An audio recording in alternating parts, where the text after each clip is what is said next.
Hey, everybody. Melinda Russell here with the Women's Motorsports Network. And I have the best guests. If you're not listening to my podcast, you should be because the guests I have on are amazing. And today is no different. This is Jessica Fickenscher. And if you don't know who she is, you should. And by the time we're done, you're going to know her even better. So, Jessica, I'm going to kind of let you tell about yourself and who you are. So why don't you start with a little personal information, whatever you're willing to share, and then we're going to get into how you got involved in motorsports. Absolutely, Melinda. And thank you so much for having me on. And yes, so my name's Jessica Fickenscher. I am the Chief Experience Officer for Speedway Motorsports. I've been in my role for, a few years now. I guess we'll talk about that a little bit more, but I'm a wife to my husband, Jim Fickenscher, who actually works for the Performance Racing Network. And I have two boys, Jack, who will be 18 in a few weeks, and JC, who's 16. Okay. And do you have any pets or you don't have time for that? I do have a pet. Actually, the dog is the love of my life. It's so I have a beautiful golden retriever who is 3 years old. Oh, that's cool. So my family made fun of me because I was never a dog person. And then we stayed in an RV park in Arizona a couple different winters, and everybody has a dog. Well, Right. My husband has a big 60-pound, kind of mixed breed dog. But I was never, much of a dog person, even as a little girl. Well, after being out there, then I got the dog bug and I got a little Shih Tzu for my birthday in December. He is the love of my life. Yeah. That's crazy. They win you over. They don't talk back. They love you unconditionally. What more can you ask for? They want to sit and snuggle with you, and it's just the best. So I understand about the dog for sure. Yeah. So Jessica, let's talk about racing, because that's what you and I both live, I think, for day in and day out. So why don't you start with, how did you get involved in motorsports? Right, sure. So I went to college, a small college in North Carolina, Belmont Abbey College, probably 20 miles south of Charlotte Motor Speedway. And I was a sports management major, and I had to do an internship in professional sports. And back then, the Panthers weren't here yet in Charlotte. There was not a whole lot. And somebody told me I needed to go up to Charlotte Motor Speedway and talk to this guy, Humpy. Thought, well, Humpy, that's a weird name, but okay.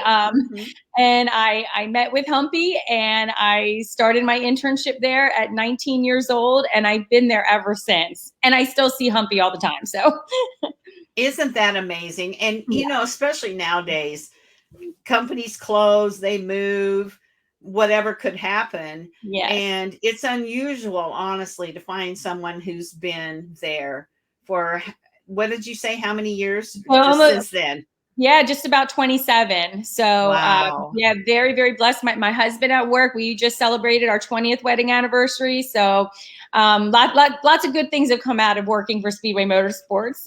Oh yeah, absolutely. And honestly, I'm sure at the time when you started there, you didn't know it was your dream job, but really it is. Right. Absolutely. Right.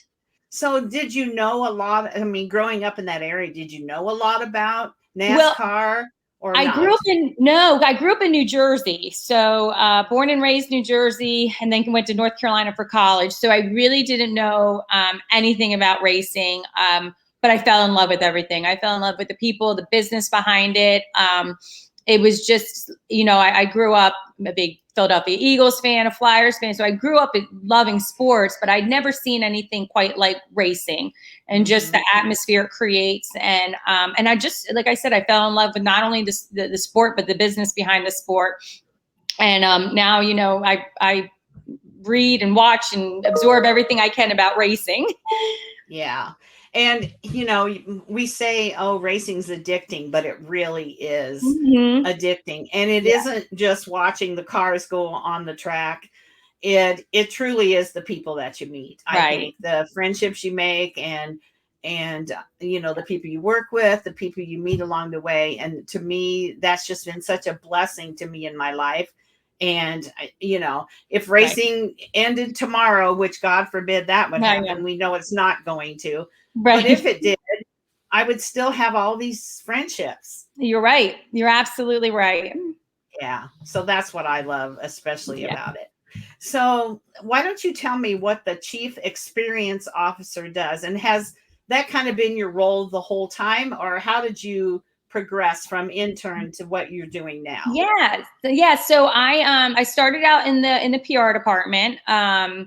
And then I still had a senior year of college, so I would always just be there helping when I could, after classes, any event I could be at. I just did everything and anything that I was asked of.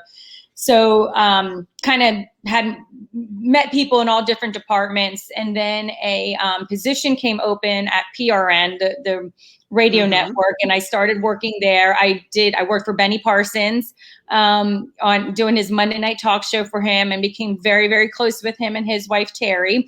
And at PRN, I was a client services assistant. So I just helped out the sales department. And then from there, we were, I don't know if you remember, but we were Lowe's Motor Speedway at one point. And Marcus Smith had gotten that deal done, and he needed somebody to help him kind of manage the account. So I started working for Marcus over 20 years ago specifically. And then as Marcus moved up along the ranks, I just kind of went along with him. So I was a vice president of special projects, and then chief experience officer for about the last 4 years now. And basically that role it's pretty broad. It covers a lot of things, but the fan experience from the time that they buy their tickets to when they leave the track. So I touch food and beverage, our training and staffing for all of our tickets and traffic and parking attendants. Basically anything that the fan's going to touch, I kind of have my hand in. And then I also help oversee our capital projects with Marcus, and then our U.S. Legends program, which is for those that don't know, U.S. Legends cars is it can be for hobbyists. It's also probably known as the Pop Warner of racing. So about 75% of the drivers between the Truck, Xfinity, and Cup Series have come up through our program. And now I've kind of turned that over to Graham Smith, Marcus's son, who worked with me there. Now he's at the helm. But yeah, I kind of have my hands in a little bit of everything. And then obviously, as you know, I was assigned a project last August that was kind of out of my wheelhouse, but we got it done. You did, and so we might as well go there. Yeah. I think the most, I think for one thing, for people who didn't know you prior to North Wilkesboro, your name was attached to that for the last several months, one with the other, because that was a huge project. So why don't you talk about, how that came about, what your responsibilities were, and then let's look back and say, this went well, this didn't, and let's hear your perspective on that. Absolutely. So just to give a little bit of background, North Wilkesboro Speedway opened up in 1947. And so it opened up before NASCAR was formed, and it closed in 1996 with Jeff Gordon winning the last race there. Well, we had ownership of that track for quite some time.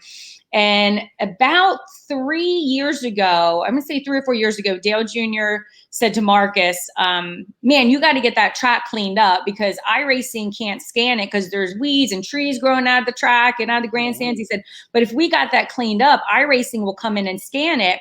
And a little side note, that's still the number one most popular racing surface on iRacing right now is North Wilkesboro. So it kind of started with Dale Jr. and Marcus going out there on a really, really cold winter day with some weed whackers and some mowing equipment. And we started to get the track cleaned up, scanned it for iRacing. Was pretty successful, from the iRacing standpoint, but never really had much thought of it being anything else than what it was and kind of returning to the earth. Then fast forward a few years, and we were approached by a race promoter that said, hey, I want to do some races there. And then, in August and then in October, put dirt on it and then run some dirt races. And it was pretty much, here you go, here's the keys. We're not doing anything we'll let you rent the track, but that's about all you're going to get out of it. So we put this event on. We announced it last April. First events were in August, and it was just gangbusters. Well, so Dale Jr. raced it and everything. Sure. we're not sure exactly how many people we had there, but it felt every bit of 18,000. I mean, traffic was backed up. It was bananas, but there was such an electric in the air and this passion from the community that it kind of, still I'm getting goosebumps right now. It was just like, man, I think there's something here. And then Dale Jr. calls Marcus. He's like, we got to do something. Like that was the coolest thing I've ever done. And so Marcus called up Lisa and Jim France and Ben and said, hey, what do you think about the All-Star race at North Wilkesboro? It was NASCAR's 75th, and they loved the idea. They're like, if you can get the track ready, we're all for it. Thumbs up. So Marcus came to myself and Steve Swift, Steve Swift is our vice president of development. So he builds everything, and said, hey, do you think we can have the track ready to run an All-Star race? And we're thinking 2024, not 20. Like, yeah, no problem. And he's like, well, great, because we're going to announce it like next week probably. And, the All-Star race would be like, in 8 months. And we're like, oh, you mean like next year? So we stepped back. We're like, well, yeah, we still think we can have it done. It's just going to be a lot. So it was definitely unique building a track and putting together the event. And that's kind of how we ended up where we were, or where we got to. And it definitely the most rewarding thing I've ever done, for sure. Well, a huge project, something that, I follow Dale Jr. I listen to his podcast religiously. And so I know all about those things that you were talking about. And it was kind of like, almost like kind of his baby too, only he wasn't doing the work. he did a lot for us. Just him endorsing it and being behind it was huge. It was huge. Yeah, for sure. So, let's get some statistics about it. About how many tickets did you sell? So we had we had about just shy 26,000 grandstand seats, and that was sold out. And then we had another standing room only for Sunday in the infield area where the truck series trucks were parked. So they moved out, and then we had that all open for fans as well. So I think between industry and everything else, probably 30,000. 30,000 people. And so one of the major things that everybody was worried about prior to was the traffic and the parking. Yes. But from what I heard, it went flawlessly. So how did you pull that off? So that was our biggest worry going into it. And we spent every week with the Sheriff's Department, North Wilkesboro Police Department, Wilkesboro Police Department, Highway Patrol, and DOT. And we just had meetings every single week on how we're going to make this work. Because we knew, and I'd been at Speedway Motorsports for a long time, and we had a track record of inaugural events not doing very well with traffic. So I was like, this is not going to happen on my watch. And just really all the planning. And I took, because we don't have a staff there, so I took the best folks at our facilities across the country and brought them in for this event. So David Stetzer from Las Vegas Motor Speedway, Tom Vesey from Charlotte Motor Speedway, and folks from Bristol Motor Speedway. I feel like I had a first round draft pick for every position. So I had the A team, and we just worked really, really hard. And it was the community. We had town hall meetings at the convention center up there. We invited all the neighbors in and wanted to know, are they going to park on their property, and let's help them figure it out, because we wanted everybody to be successful. So it was just a lot of communication, a lot of planning. We probably overplanned and to put it in perspective, most of our tracks are 1,500 to 2,000 acres. North Wilkesboro Speedway is 100 acres, and 43 of those acres is the actual track. So we had to rent all the land around us. We had to work with the neighbors. But everybody was so about it being successful. So we really didn't run into any obstacles. Everybody, we were all rowing in the same direction. And I think that's really was the key to everything. Oh, absolutely. Because, it would only take one to throw the apple basket upside down, for sure. Yes. And so the neighbors around the track probably were excited to see some, it was falling apart. It basically was falling apart. Yes. And every time you drive by something like that, it's like, I wish they'd do something with that property. Right. And even though, yes, there's traffic that goes by and there's parking, but it's only one day a week, 2 days, or a weekend. Right. But the rest of the time, at least your property values around the track are better for that. Right. I'm sure. So, and you know, that's such an iconic place. Yes. That I think people have a deep love for not losing any more tracks, and they want to see those be successful. Right. And I'm sure the people around there and people in the town, they benefit from that race coming there. Yes. People buy groceries, they buy gas, they do all kinds of things. So I was glad to see that it came off, that part of it came off flawlessly, because that could have been, you know, horrendous. Right. You know, I live in Kalamazoo, Michigan, so I've gone to Michigan for enough races to know that sometimes it's flawless. And other, you know, a few years ago when I went, I was in line to leave for hours. Yeah. And you can't, that's just not, people aren't going to do that. And so I'm so glad that it worked out really well. So what, were there anything, you know, and you don't have to share this part if you don't want to, but was there anything that happened or that you all said, oh, that really didn't work like I thought? We're going to improve that, because I'm sure we're going to go back there.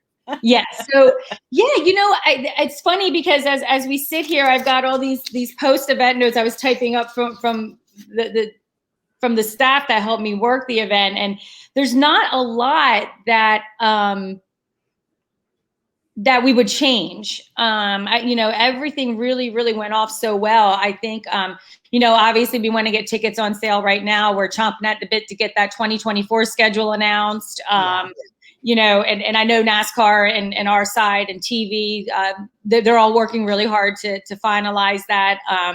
So, I mean, I'm trying to think, you know, at the end of the day, the days of racing that we had, I think were great. The Tuesday, Wednesday, and, you know, the pit crew competition was fun. You know, maybe some tweaks with the concerts, but, you know, a different timing. But I think really it was such a success. It's almost one of those things, if it's not broke, why try to fix it? Right. And, you know, you know, obviously an inaugural event's always going to be, you know, crazy. And next year we probably will taper off a tiny bit, but I still think the demand's going to be there, because the people that couldn't get the tickets last year are going to want to come this year, or next year. But yeah, absolutely, for sure. I definitely want to try to get there, and you know, I didn't try it this year, but that's on my bucket list, and so definitely try to do that. You know, what would you say? Like I said, I listened to Dale Jr. You know, he was a little bit down about the actual race. Yes. Yeah. And so, but you know, here's the thing. And I think, and like Mike Davis said to him, I think Dale was taking it a little too personally, because you can't control what happens during the race. Right. Exactly. Yeah. Yeah. You know, oh, sorry. No, go ahead. I was just saying, you know, I mean, the truck race I thought was really good, but once Kyle Larson got out there, you just nobody could catch him. You know, we are going to be repaving the track. So that, I don't know if you know, but the track has not been paved in 40 years. I know. So it's pretty rough. So we have a NASCAR wheel and modified race coming up September 30th there. And right after that race, we'll do a repave, and it's small enough where it won't take, not going to be like in Atlanta where you're kind of out for 8 months. It should be fairly quickly. And hopefully, you know, working with Goodyear and the tire, that we'll see some improvements. But yeah, I mean, the one thing that I wish would have been different is the outcome of the race, but that's, you know, like you said, out of our hands. But yeah. And you know, honestly, I mean, Kyle Larson is the best, is one of the best, if not the best driver. Yes. And so it was fitting to me. I felt like it was fitting that he just went there and went full guns ahead and here's the other thing. Of course it's about the winner, but there's good racing from fourth and fifth and There eighth was. and ninth. There were some battles, great battles going on in the back, but obviously everybody's kind of focused on Kyle. But to your point, he is so talented. And I between him and the only other person I could think of that I would have thought maybe would have won is Joey Logano, because he seems to figure out all the new tracks when he comes on. Kyle's the same way though. So you got these, Well, and I think, Kyle races so many tracks. Yes. All the time, and he does race new tracks. Yes. He doesn't always go to Knoxville or wherever. And so I think he also is able to figure things out. And it's been on iRacing, which I know helps, and those guys all do that. And so but I wasn't there in person, so maybe I would have a different opinion about how the race went. But from everything that I listened to, and I listened to a lot of podcasts, I felt like people said the atmosphere was electric. It was packed. People were happy. Oh, yeah. And so there's more to it than just the winner. I hate to say that. You're right. The guys that race, but it really is more than just the winner of the race. It is. And you could not, if you had a logoed shirt on and you looked like you're a staff employee there, you couldn't walk 2 feet without somebody coming up and thanking you and having grown men come up to you with tears in their eyes saying, I came here with my grandfather and my father. You don't know what this means to us. It was so much more than a race. It was, I kind of equated it to the movie Cars when Radiator Springs comes back to life. That's how I felt. Like this town had just blossomed, and just the community was just it was awesome. I mean, it was just so special. Yeah. And that's kind of what I took from it, from everything I heard without being there, is that, it was an experience, Chief Experience Officer, Jeff.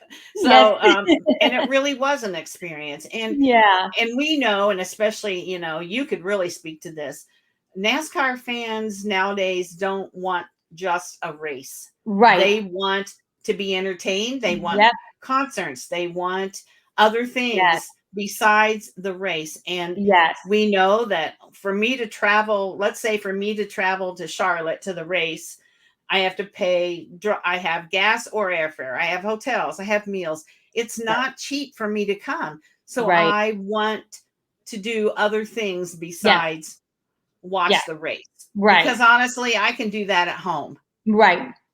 I mean, it's not the same, but so when I come, I want good food. I want music. I want to be able to watch driver interviews, all those things. Right. And that's what that's what people want. Absolutely. And I do think that's what makes our sport so special, because you get that every weekend. I know not just Speedway Motorsports tracks, but NASCAR, they put so much into that fan experience, from the fan zones and making sure you've got that feeling. It's that, Yeah, absolutely, for sure. So now that Wilkesboro is behind you, are you already working for next year? You have a lot of other projects on your plate. What are you doing like right now? What's part of your job? So right now we're working on all the capital projects that we're going to do in 2024, and kind of getting them lined up and working with whoever we need to work with on those projects, whether it be the folks at the tracks, or if we need to work with designers or architects, that kind of thing. So that'll be something that we try to lock up by the end of August. We're working on the 2024 schedule now, but still we're planning for 2024, even though things aren't announced yet. Mm-hmm. And, I'm getting ready. I head for Atlanta Thursday of next week, and I go right from Atlanta.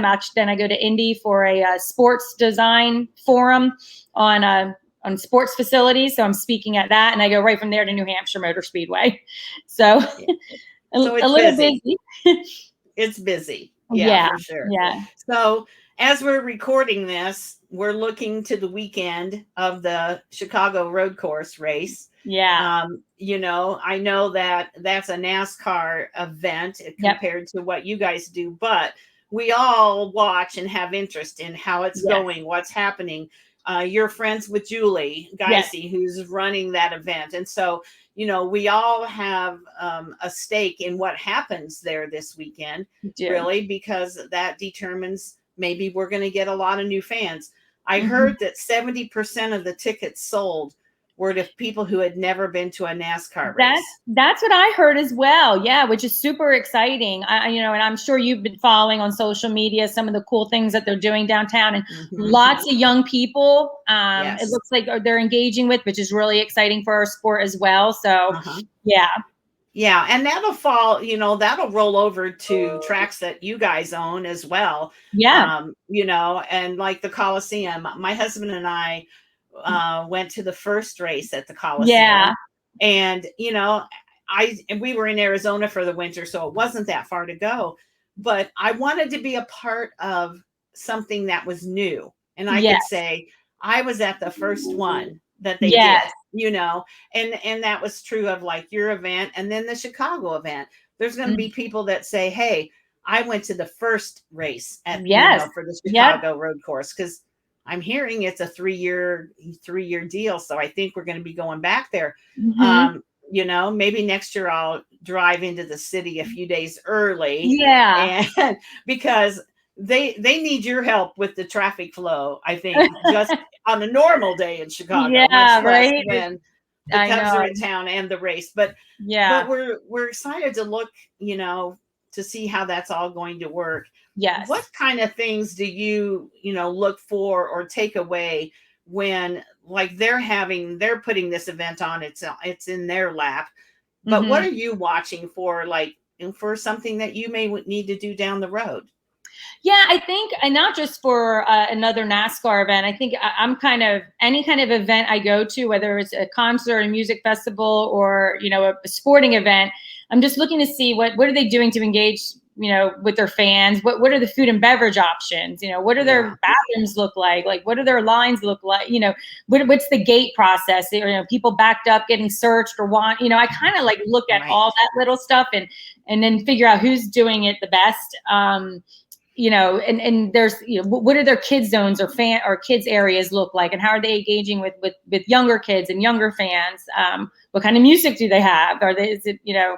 And obviously, we kind of skew a lot towards country music, but, do people like other kinds of music? And so, I kind of just have my eyes open for all that kind of stuff. And usually, like, people are taking pictures and selfies of themselves. I'm taking pictures of the menu boards with pricing, or looking to see how fast they're cooking the hamburgers. But yeah. So that makes sense now that you say that, and I knew your perspective when you go to an event would be different than probably mine. I'm looking to engage with women to hand out information about, how women can get involved, that racing is not a man's sport. It's for all of us. Yes. And so we all kind of have our little niche about what we want to, what we're watching for sure. Yeah. So if of all the tracks that you've been to, whether they're NASCAR or Speedway Motorsports, what would be your favorite track to go to? Well, I love going out to Sonoma because I love wine. So I do like going out to wine country. But I'll tell you, just from from a race fan perspective, I love going to Atlanta. I think the racing's great there. I think Charlotte Motor Speedway, the racing has been, I know that actually all the 1.5 mile tracks lately, with the new car, like they've been so good and so fun to watch. But if I'm going out there and want to piddle around the area, I'd pick Sonoma. But, other than that, if I'm going to go for some really fun competition and watch the race, I like Atlanta. Yeah, Atlanta's good. I have friends that live close, and I keep threatening that I'm going to show up and go to the race and take them to the race. They're a little north of Atlanta, and I know the track is basically south of but still it's in the same general area. So that's, my bucket list has a lot of things on it, but one of them is every NASCAR race, go to a NASCAR race at every track. And so love it. Yeah, that's kind of my my bucket list. I don't know if you know, but Carson Hocevar is from my area. He's from Portage, and Portage and Kalamazoo are basically one town. And my granddaughters both used to race quarter midgets against him. Okay. Well, Carson, that's awesome. Yeah. He's been doing good. I got my eye on him. Yeah, he's been doing really good, and he's a great kid, wonderful family. That's great. So I've watched him for many years. So I have a special interest in the trucks, and I love the trucks anyway. Yes. But and I've gotten to know, quite a number of people just from attending events. Yeah. But it just is so fun. It's like family reunion when you can actually get to the track for sure. Yeah. Yeah, absolutely. So Jessica, in motorsports, I know you're leaving a legacy for those behind you, women who are coming through and holding roles of importance. So what would you say your legacy is or will be when you're retired and you're in Sonoma drinking some wine? Oh man, I don't know. I'd like to think that I was a good mentor towards young women, and not just young women, but to anybody young coming up in through the sport. I'm a big proponent of our internship programs. I love our interns. That's how I started out. That's how a lot of folks I know that started out. So I hope that I'm, as an approachable person, I hope that people would never be afraid to ask me for some advice or for help on anything. So I guess that's what it would be. Okay, awesome. So social media is so huge, personally and professionally. How does Speedway Motorsports, or how do you in your role use social media to promote, Speedway Motorsports, your tracks, your events? What platforms do you use? How do you use them, etc.? So we are on, Facebook, Twitter, Instagram, all the things that are out there now. We are on. We've been actually kind of lucky because North Wilkes for the All-Star race, the Coke 600, and the Nashville Super Speedway race, we were sold out for all those races. Mm-hmm. So social media was more of a know before you go, how to plan for the event, and just keeping people updates on what's happening during the event. And then the rest of the time, the platforms are really used for pushing ticket sales. Okay. So we're not so much of a content-driven platforms. They can go to other places to find their news. We really try to tell them how to get to the track, how to buy tickets, how to prepare for coming to the track. Big on to download our app so you get the notification, so you're not going to miss Trackside Live with Kenny Wallace interviewing Kyle Larson on it and that kind of thing. So right. Yeah. Okay. Awesome. Yeah. And it's easy to find Speedway Motorsports. It is. And or just follow any one of our tracks. They all have their own. Now, how many tracks does Speedway Motorsports own? So we're at 11 now, I think. Okay.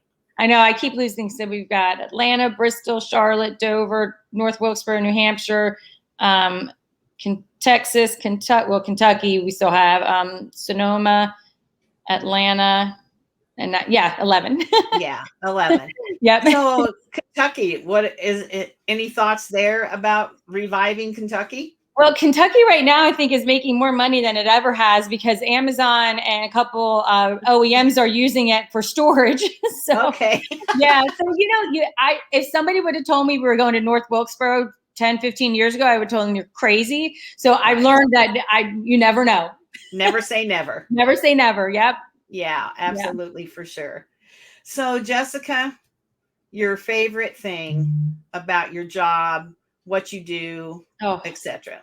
That's so hard because there's so many amazing things. I think the thing I like the most is, the people number one. I mean, I have the most amazing coworkers and I've been with them, some of them for 20 plus years. So they're like family, but there's never the same thing every day. It's always something different. There's always a new project. It never gets boring. It's and we're in the memory making business. Right. So, we have, and I'm sure this, like we've got, like you said, their bucket list. We have people that, they might be dying of cancer, but they want to come to this race, or somebody's getting engaged at our race. Like these are memory making moments. And it's so much bigger than we are. And I just love being part of that and helping people make their dreams come true and just giving them that unforgettable experience that they're never, ever going to forget. Yeah. Oh, I love that. I love what you just said. My one daughter is a travel agent. She was a teacher, always wanted to be a teacher. Yeah. found out that teaching, wasn't maybe exactly what she thought it was going to be, or it Right. wasn't what it was when she was a student. Let's put it Right. that way. Right. Things have really changed. She also loves Disney and travel, so she's now a travel agent. And her, her perspective on life has really changed. Yeah. Now she understands that it's all about the experience and Yes. not about the things. Right. So, Yes. her kids and all my grandkids have way too many things. Yes. But yes. they don't always have a lot of experiences Right. to remember. Right. And she's doing well. Actually, all my daughters do a great job, but she especially does an excellent job of making memories. And so that was something my mom always was good at and said. And so that's huge for me when you say that we provide memory making opportunities. Yeah. And Jessica, there's probably a lot of them you don't even know. Right. Exactly. Exactly. We don't know. Yeah. And people, it's like you said before, it's not cheap to go to sporting events and to travel. And people save their hard-earned money, and we want to make sure that they don't regret that, and they feel good about that. Yeah, absolutely. The only thing I have a suggestion for you to tell Marcus. Yeah, absolutely. I think that they need to buy a hotel chain. Yeah. Because I'm No, I'm serious. I hear you. You go to, let's say you're going to go to Bristol or wherever to the race, all the hotel prices go up. I know. You go to Charlotte. I mean, it's what it is. That's how the hotels do. Yeah. But the next capital improvements, acquiring whatever it is. Yeah.